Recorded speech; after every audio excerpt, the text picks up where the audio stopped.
আমার ছেলের জন্য যখনই এই ছানার ডালনাটা বানাই তখনই ও বলবে কি রাত্রিবেলা পাউরুটি নিয়ে এসে পাউরুটি স্যান্ডউইচ করে দাও। ঠিক আছে তাই করবো।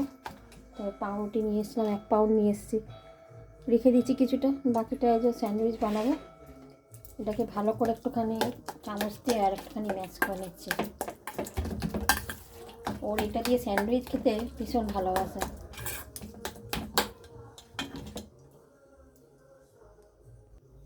আজকে তো মেয়োনিজটা আছে তাই দিচ্ছি, তাছাড়া আমি এমনি তরকারিটা মাঝখানে দিয়ে দিই ওকে, দিয়ে ওকে এরকম একটুখানি তাওয়াতে হালকা সাদা তেল দিই, নাহলে মাখন দিই, এরকম দিয়ে করে দিই।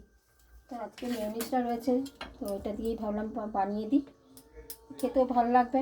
আর মেয়োনিজটা নাহলে এক্সপায়ারিও হয়ে গেলে আবার তখন ও চলে যাবে, তো তখন আমরা সেইভাবে খাই না, বুঝেছ।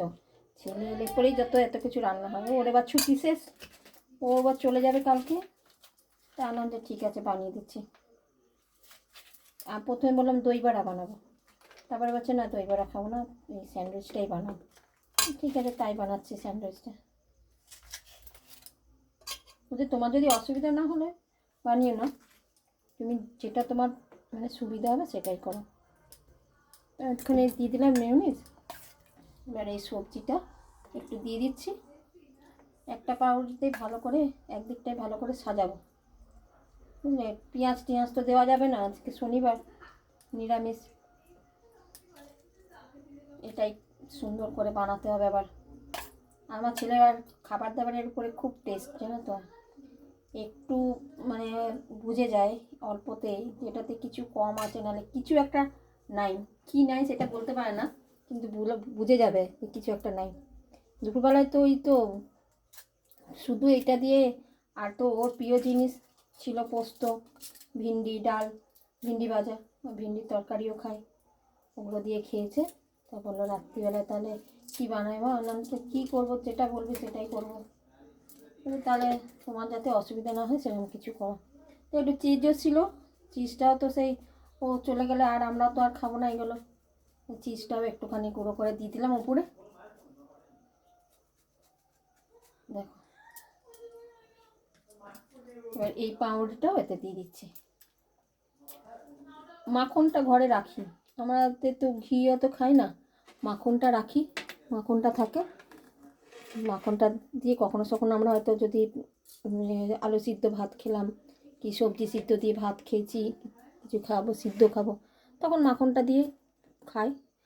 চলো এবার তাওয়াটা বসে, মাখন দিয়েই করবো, মাখনটা দিয়ে দিলাম, তাওয়াটা গরম হয়ে গেছে, এখানে দিয়ে দিই। আর এই স্যান্ডউইচটা যে গরম গরম খেতেই ভালো, ঠান্ডা হয়ে গেলে আর ভালো লাগবে না খেতে। আমার স্যান্ডউইচ মেকার আছে জানো, দুটো, একটা মলে জামা কাপড় কিনতে গিয়ে পেয়েছিলাম, আর একটা ছেলের পৈতেতে। কী হয় বলতো, ইলেকট্রনিক্স জিনিসগুলো একটা বেশ সেলফ থাকে, বেশ সুন্দর করে রাখা যায়, সেরকম তো আমার কোয়ার্টারে নাই। বানিয়েছি একটাতে মিক্সি আর মাইক্রোওভেন থাকে, কিন্তু অত জিনিস তো থাকে না, ওই জন্য সেই আলমারিতে ঢুকানোই থাকে, যখন ইচ্ছা হয় তখন ওখান থেকে পারি বানাই। আর এখন রাত্রিবেলায় পারলাম না ওটা আলমারি থেকে, এটা দিয়েই বানাচ্ছি। ভালোই হয়, ননস্টিক তাওয়াতেও তো ভালো বেশ করে হয়। তখন হয়ে গেছে, এবার প্লেটে নিয়ে কাটি, দেখো কি সুন্দর লাগবে দেখতে।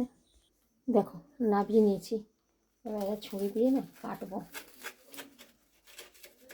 আমার ছেলে যখন স্কুলে পড়তো, ছোটো ছিল, তখন ওকে এরকম করে দিতাম, ও এটা খুব প্রিয়। এমনিভাবে এইটা তো আমার বুদ্ধিতে, আমি কি সবজি খেতে চাই না, দুধ খেতে চাই না, তাহলে একটা কিছু কায়দা করতে হবে, তো দুধটাকে ছানা করে সবজি দিয়ে বানিয়ে দিত।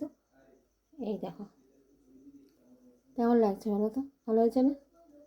সেই গরম গরম এখন খেতে হবে, তবেই ভালো লাগবে বেশ খেতে। চলো ওকে দিয়ে আসি।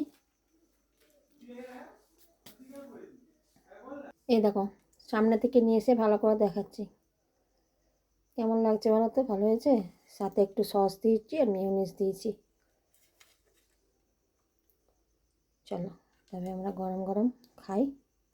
আর তোমরাও সবাই আজকে ডিনারে কি করলে অবশ্যই জানিও, হ্যাঁ। সবারই নিশ্চয়ই নিরামিষ আজকে।